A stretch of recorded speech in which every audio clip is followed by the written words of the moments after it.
Boom! We are live, ladies and gentlemen, boys and girls. Welcome to the Nolan Hawkeye Anthony YouTube channel. And I thank all of you for being here, wherever you may be. And of course, however you may be listening. The Iowa Hawkeye football season is fast approaching, and I wanted to give you guys some extra content here.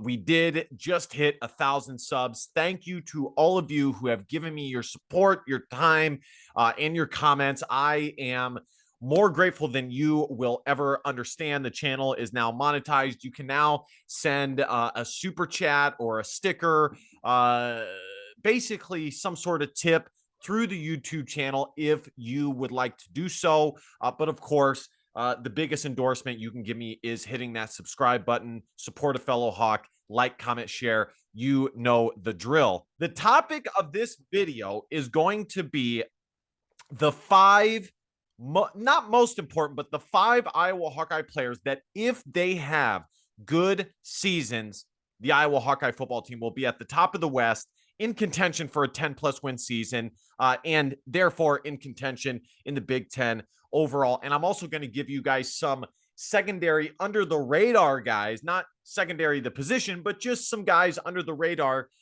that if they have a good season, it may also contribute to a overall successful Iowa Hawkeye 2022 campaign. And without further ado, let's get into this. The number one guy on my list, we're just going to dive right into this. And I am very curious what y'all think. Let me know what you guys think in the comment. Who are your most important guys that if they have a good season, the Hawkeyes will be successful? The number one guy on my list, maybe not even number one overall, but he definitely would be top 2, top 3, is Gavin Williams. Now, in my mind, it doesn't necessarily matter if it's Gavin Williams or LaShawn Williams, or hell, even a third member on the Iowa Hawkeyes running back depth chart. But to me, the most important guy for the Iowa Hawkeyes going into a season is their running back.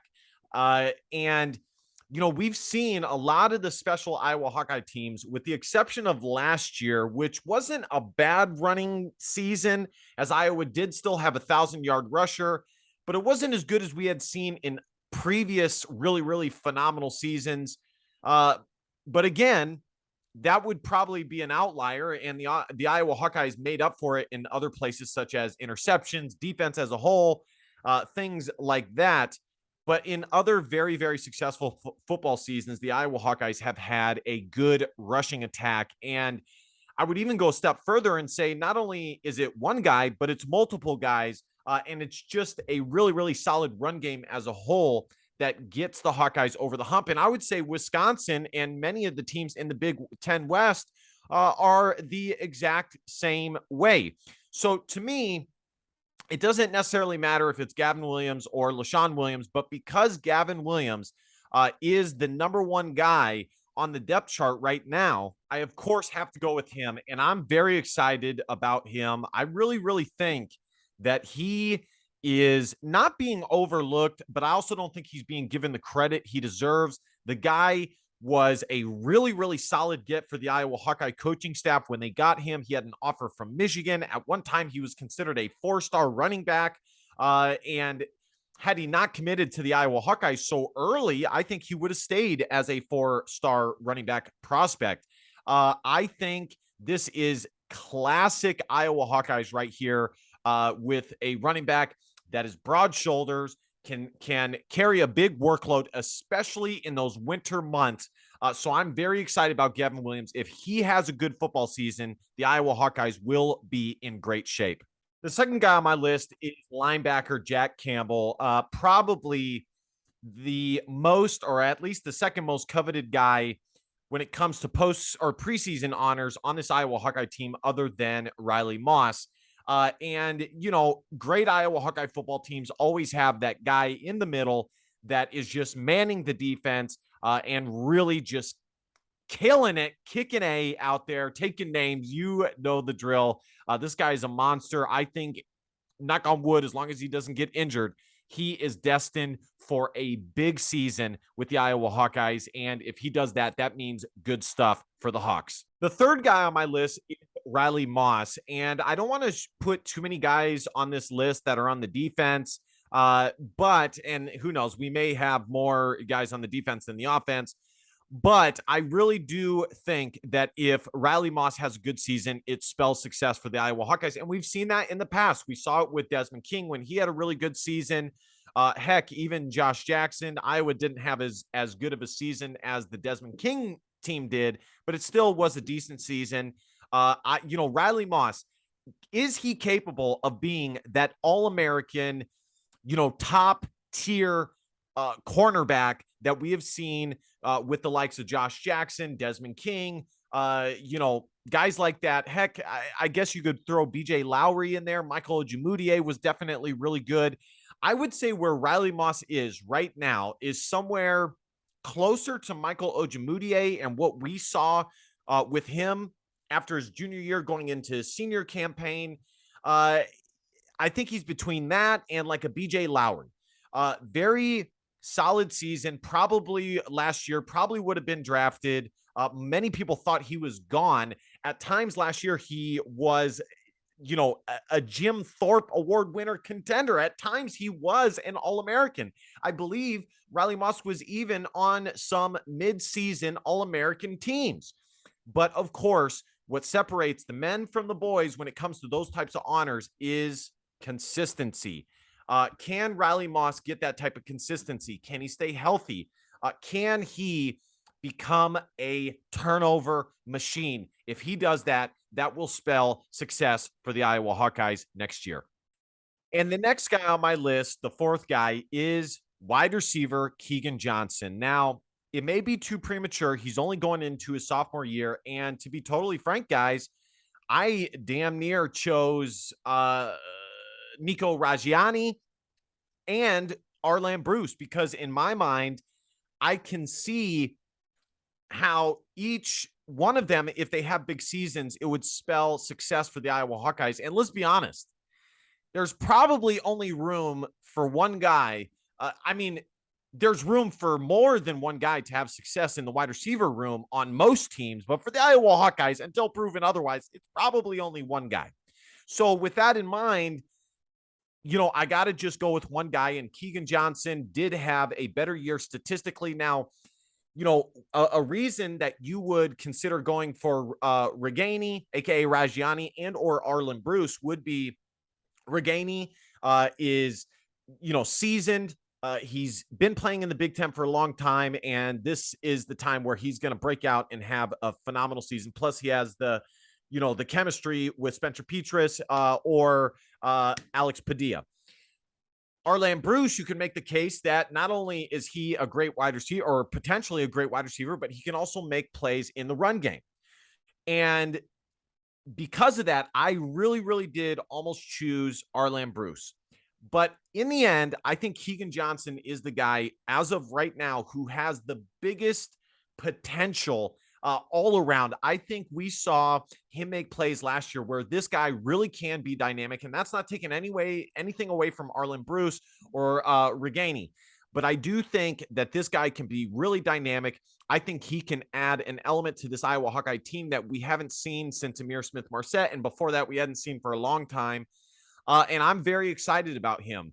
And if he has a solid season for Iowa wide receiver standards, then Iowa will be in excellent shape. And it's also likely that that means the quarterback is in good shape and doing a decent job as well. Now, you are probably going to ask, well, if you chose the wide receiver, aren't you going to choose the quarterback? And the answer is no. Now, if this was a list of 10 guys, then yes, the quarterback would be on that list. And for my list, the quarterback would be somewhere between 7 and 10. We saw from last year, and I think we've seen in previous years, that Iowa can have a 10-win season, even if the quarterback is almost actively hurting the Iowa Hawkeyes' chances of winning the game. And in theory, sabotaging the Iowa Hawkeyes, as bad as that sounds. It's bad when people say that the Hawkeyes win in spite of the quarterback and the offensive coordinator. The quarterback is important, but I think for the Iowa Hawkeye success that these 5 guys are even more important. And would it be great if the quarterback for the Iowa Hawkeyes this upcoming season had a great year? Of course, that would be a big deal.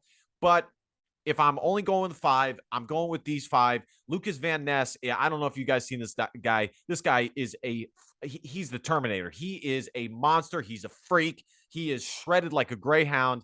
And I'm expecting big things from this guy. I really, really am. And when Iowa has a monster on the defensive line, they are in great shape. And really, I think my list encapsulates everything the Hawkeyes need. A very, very solid player at each level of the defense, D-line, linebacker, secondary, and then the running back. Plus, I threw a wide receiver in there.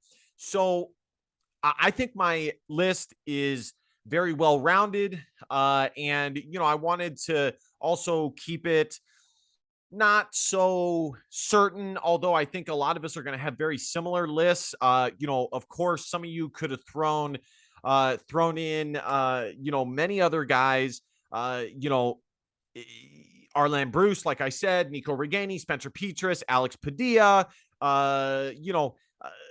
many other, Justin Jacobs, Xavier Wanpa. I mean, many other guys on this list. So these are, and I totally understand that. And I'm curious what your list will be. These are my 5 guys. Now I'm going to run through my 5 next guys, or not. I don't know if I'm going to do 5, but a few guys that are under the radar that if they have a solid season comparatively, then the Iowa Hawkeyes will be in good shape as well. So the 3 guys that I'm going with are Cooper DeJean at defensive back. And I'm really kind of going out on a limb here. I think he's definitely going to get snaps, but who knows if he's going to be a starter. I know I said in the first 5 that it could be any running back really. But I'm also going to go with a running back here and say LaShawn Williams. And, if he has a good season in his secondary role, I really do think the Hawkeyes will be in good shape. If Cooper DeJean can replace Dane Belton, just like Dane Belton replaced, Amani Hooker before, then the Hawkeyes will be in great shape. I think the Hawks have a lot of great talent coming back. The main question is replacing the talent that left from the previous year. And the third guy that I am going to go with on this kind of under the radar list here is kicker Aaron Blum. On any other team, this would be absurd.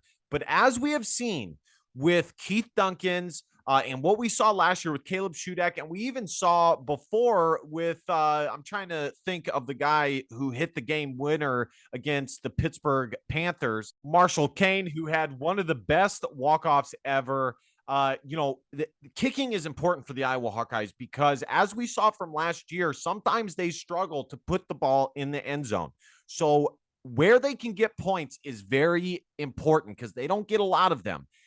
And having a kicker that's, virtually automatic will help if you are coming up short in that regard. Now, the reason why I was hesitant to say Aaron Blum is because truth be told, I have no clue who the starting kicker is going to be. And I really mean that. Most of these positions, I have a gut feeling and an understanding of where it's going.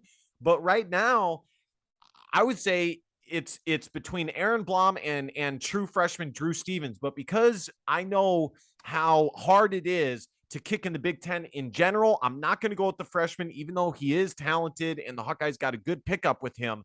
I'm going to go with the more seasoned guy in sophomore Aaron Blum. Now, as I said, it could be either one of them. And, whether it's Aaron Blum or Drew Stevens, you could put any one of them in this list and I would still have them there. Really, I'm just saying kicker, but because I got to give a name, I'm going with Aaron Blum. And I guess that's who I am saying I think will start, but I really don't know. So that's my list, guys. Let me know what you guys think in the comments. Who are the 5 main guys that if they have a great season, the Hawkeyes will be in good shape, plus some guys that are kind of under the radar or haven't, who are maybe younger guys and haven't seen the field as much and are really, gonna possibly use this season to make their mark. What guys do you think deserve to be on this list when it comes to who would, if they have a good season, it means or equals the Iowa Hawkeyes are going to have a great season? Let me know what you guys think. Be sure to hit that subscribe button. You guys can donate through the YouTube channel. Just hit the $ on the channel.